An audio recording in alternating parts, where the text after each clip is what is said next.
अदो मैम आई चैनल नौना चंगबिरक्पो ओइरगदी ngasiगी वीडियो से थेंगनाबिरगदी आईगी बर्थडे यावबो सब मानदोइने अदो आईगी बर्थडे जे ngasi आईगी इपोक नुमि से ngasi अनिसुबा मपोक नुमि नि हाइतारे हाइबदी एम्पुटी नाउगी चाही तरुक चंगबा आइदि 2020 दगिने 2020 सिदा जो नो ओइरामा इंग चुसिलो vector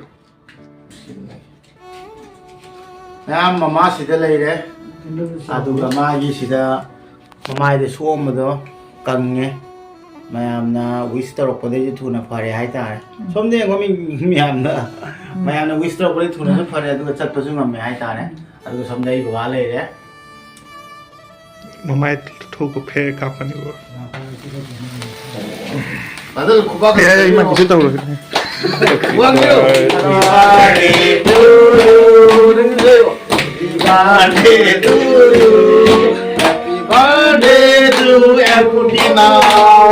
Happy birthday. Kapag ipabangan na enjoy lagi.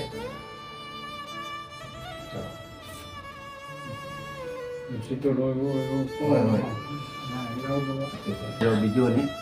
Mama nang asang harap harap ta hangge me amna. Kar nungai ba khum. Hari ya.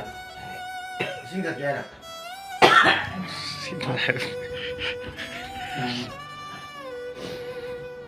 Apa? Ada. Mga madra. Karena nungai.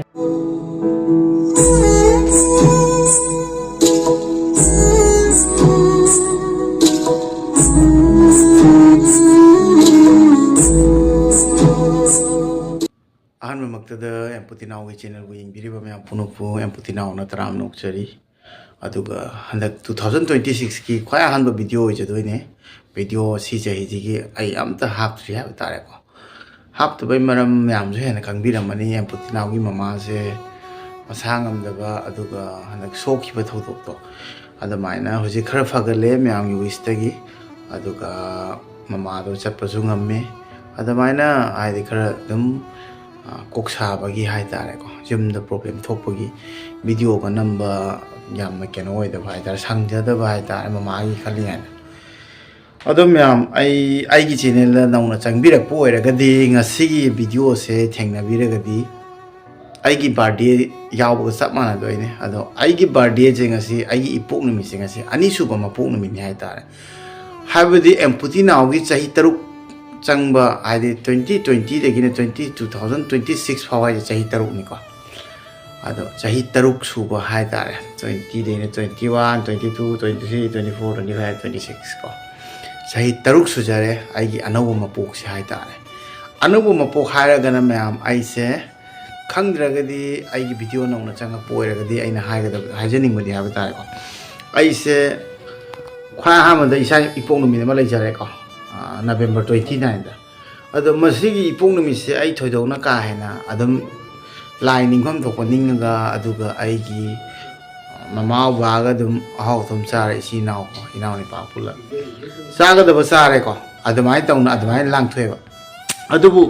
ngasigi numi se ai January gi date 13 je masi numi se de ai ngon yam thina tangjai hai batare maram di ngasi aina asi anauba mapok se phangoboi dam taning asi mayamna Empathy Now khangbiriba aduga disabled ichinaw kayama unariba aduga ima ichinaw kayama mayam social media thengnari ja nakhoi mayam punumak thengnari ja masigi mapok se phangamdraga deine adugi thogdo aduda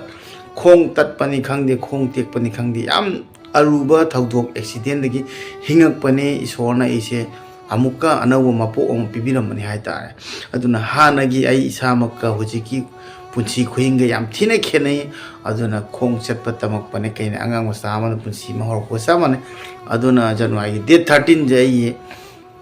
ipok no minni hana anauba mathang mapo hai tare ko asi phangbagi myam jinga si thengnari ni amoronda nungaite khong ani yawam badagi myam tauna ama khatana warak ko se adu amoronda nungsi आइगे नुक्सीरबा इचिने नाव family में आमा आइगी इमुंग मनुंग तौना फंगकपा लाख अमा subscriber लालकपा अदुगा आइगी Meitei इचिने नाव इमाइबेल सिंगना उबम फंग खुदिंगदा आइ नुक्सीने तौबिरकपसे मसी याम पेले अदुना ngasi se January date 13 ngasi ai samak ai empathy now gi chahi taruk subagi cake kakani ai inaw ni pana cake laibire adoga ai hosi cake se kakto se ai imana basing ababa kanam da kauti ai cake kakto se kana gano mama ga baba ga aduga mama jo khidang phare adu myam usarake ai jo mama ko throke baba ko throke aduga cake se ai ga ai yingbiriba myam ko ko punna kakmina si habata adu myam mama ba ko thoge adu fa ta ngai biramo Ningiro. plus sanjira Lagi. मैं हमारी cake सीधे ले रहे आई cake से नाव निपाना sponsor तो भी बने हैं तारे अकोई नाव निपा आई ये को भी नाव बना लगी बने Amo dah ni. Jar kapal apa Oh, kapal. Ima pan ni tanah. ini birthday भी ले रहे सीधे भी हमें पुती नाव था रहे जे सी अनो पुक सी नहीं हो को अदो कोई नहीं केक सु कक्चर नहीं है अदो आई लेगी कल मनी कोना माना तो नहीं भी ले रहा अदो सीना सीधे जो नो हुआ है Ingat susi lo ekta.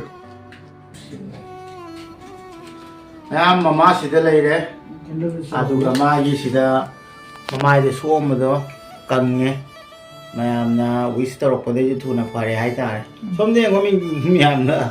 मयामना wish तौरपदे थुना फरे अदुगा चटपसु ngame हाइतारे अदुगा सोमदे बाबा लेरे अदुगा बाबा की फ्रेंड सोमदा तकादे हाय हमते दबिको हाय हाय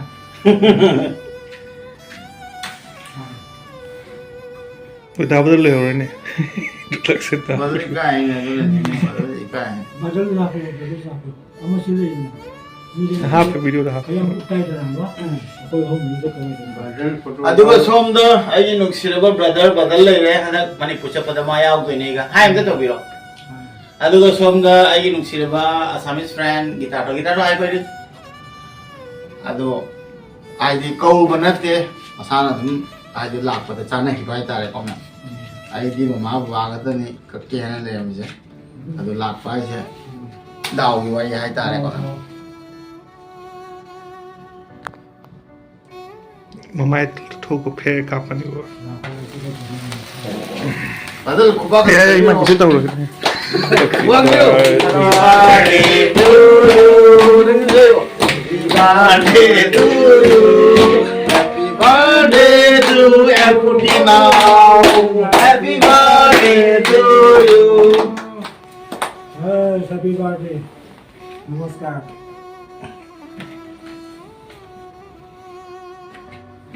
मयामना वीडियो येंगिरीको अदो मयाम से आई नाक्ते कैमरा के थ्रो दे मयाम से आई पुन फम्मी है खजैनिबको हजि हजि येंगिरीबा इमा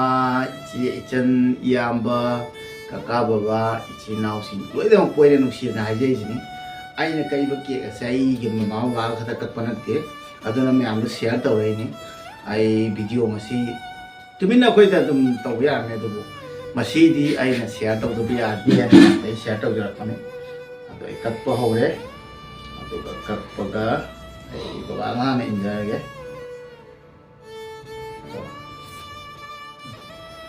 सितो रो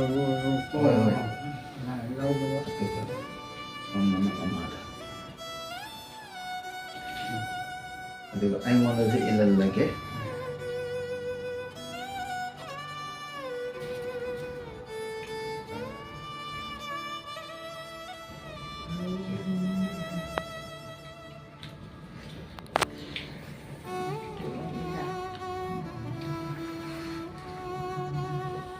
Mamai ki kutse ka naap ki problem lai bani na ko konjin bani na ko ni batai aduga sonda nusiraba ai ki badal brother se abta injage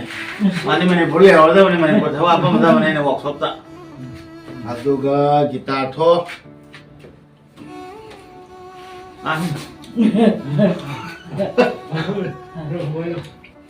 Bele. Oh, sudah cengin dulu ni. bole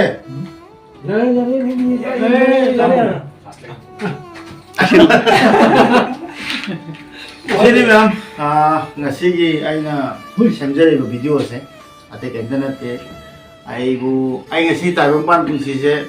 upang ye mama bai dam tana aduga amka ay na live active thau thau tu dagi samay na amka ano kung sise phang jaw ba se aduga ichil naw sing ma ba khana pa u phang ba aduga mayam soi u phang yo bo se aina su mayam bo ka naw ne u phang yo bo se yam harawe hai tare aduna ai gi anau punsi je putina we chahi taru pha wi ngasi mapuk nami hai tare aduna January date 13 ni ti ai kaw so ya de anau punsi ga phang ma thale aduna mayam share tropani sam sam video ni mamanang asang khar pharaba ta hange mayam na khar nungai ba khum hari ya sing ka kya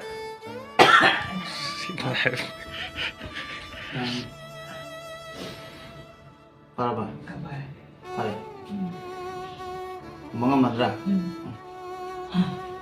khar nungai te mayam dam ta haibyo khar nungai ko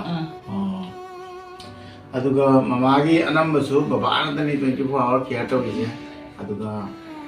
akhoi su ngam jai tare ko mamana adu husi khara chapra ngam se yam haraw ya tare